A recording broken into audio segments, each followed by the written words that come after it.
А ти имаш ли шестица по биология? Коя е най-твърдата част от човешкото тяло? Емайлът на зъбите, костите, черепът. Не се бави. Времето тича като зайче. Мислете бързо. 3, 2, 1.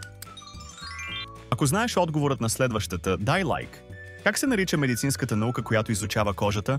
Дерматология, кардиология, неврология. Имате 3 секунди да отговорите. 3, 2, 1.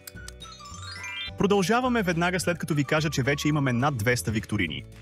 Казах ви го. Е антидот. Противоотрова. Антибиотик. Обезболяващо. Дай лайк за алгоритъма. 3, 2, 1. И преди последният въпрос, ако сте учител и харесвате това, което правя, свържете се с мен.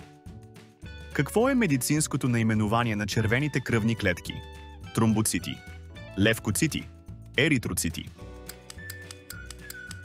Жирафчета хематолози, кой е верният отговор?